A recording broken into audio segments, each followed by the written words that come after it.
welcome. Thank you so much for joining me. My name is Trish. I am an ambulatory wheelchair user, and I use this channel to share what my day-to-day life is like. Something I share on this channel a lot is my family visiting amusement parks. We love them. I can't get enough of roller coasters. I love dark rides. I love visiting historical parks, all that good stuff. Today there's something kind of heavy on my heart as a disabled person, and I want to talk about it. I normally script videos like this, and this is totally just straight from my heart to my mouth. So if it jumps around a lot, I'm sorry. I gotta talk about it though. A few days ago, Universal Studios announced that they were now requiring like a pre-screening process to get a disability pass. So now you will have to put in your personal info into a website, go to the doctors with a form, and we do live a long way away from Florida. So the chances of us randomly happening upon Universal Studios is next to none. But these policies are popping up at different amusement parks throughout the country, and they're discriminatory. There's no other way to say it. They do not provide fair access to the parks. And I can explain why it's discriminatory very simply. If you are a person without a disability and you randomly wake up one day and say, I want to go to a Six Flags park, which Six Flags is one of the companies that does this system, you can get in your car and go to a Six Flags park and enjoy it. No questions asked. You can buy your tickets online on your way there, or I'm sure buy them there. You have that choice. As a disabled person, I don't. I cannot spur of the moment go to any Six Flags park. That is not a choice available to me. Because you have to apply for their disability pass in advance. I have to get a doctor saying I'm disabled. I'm a wheelchair user. So I cannot access typical lines at most parks. It's not a matter of that I don't want to wait. It's that I can't get into the lines. I can't get up the steps. It is 2023. Theme parks should be getting more accessible, and they're getting less accessible. Some of these high-tech rides they're building are not accessible to those with disabilities. Tron at Disney has I think one car per train that a disabled person can ride. We should be getting more accessible, not less accessible. All rides should be built with all people in mind. Disabled people are everywhere. People with mobility challenges go and enjoy themselves the same as everyone else. So things should be built with that in mind. Let us spend our money.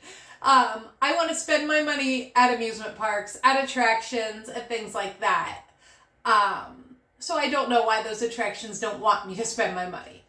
But I told you this was going to jump around a little bit. Lots of squirrel moments. Because I did not plan this. I actually was going to do a totally different video, and I just couldn't.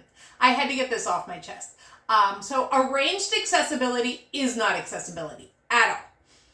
If I have to do work that able-bodied people do not have to go, then it's not equal. It's just not. There's no other way to say it. We actually tried to visit a Six Flags park. We were in Maryland and we found ourselves 10 minutes away from one. We didn't realize we were going to be that close. And we had to skip it because we didn't arrange the accessibility in advance. I have a physical disability, and we have some neurodivergence in our family. And both of that qualifies for the pass at most parks.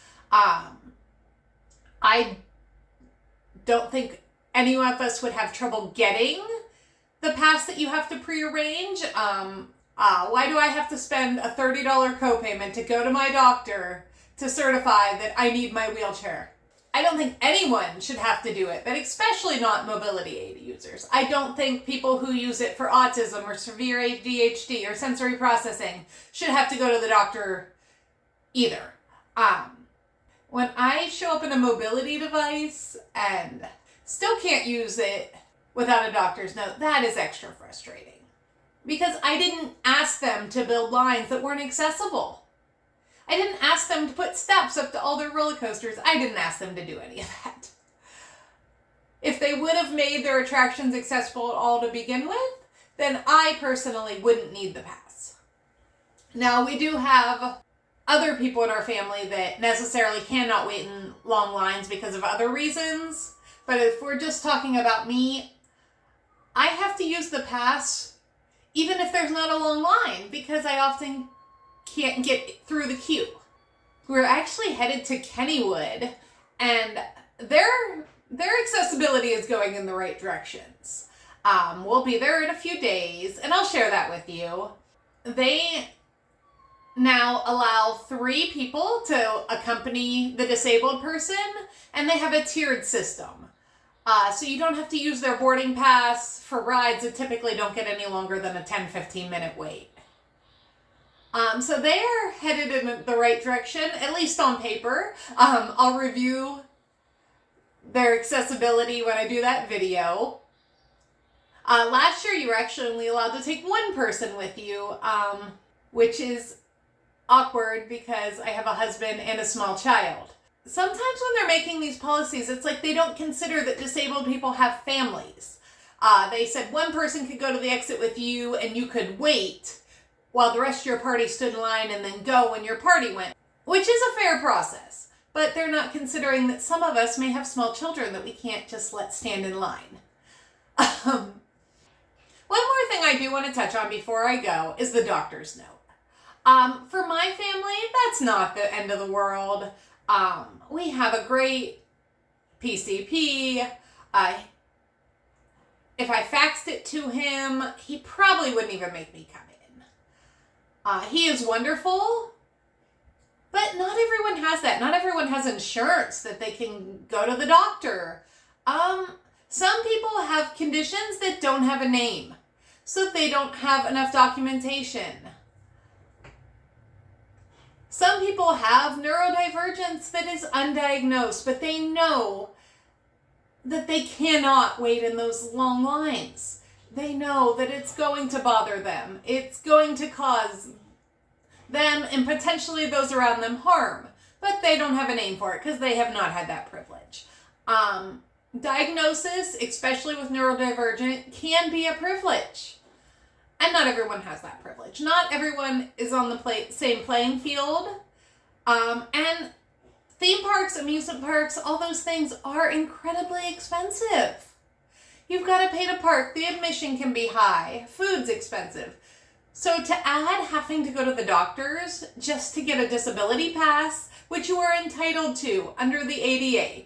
The ADA requires these places to make adjustments so everyone can access them fairly. So to have to pay for that is just ridiculous. All right, I'd love to hear your thoughts on it, and I'm sorry I rambled so much. I couldn't not address the subject because it impacts so many people. And I know Universal is one park, but it's one more park than did it last week. I can think of several. Knoebels does it that way. All the Six Flags parks. I think another video I watched mentioned Aquatica did it that way. So Universal is one more park, and they all seem to be going in that direction. So I'd love to hear what you think about it.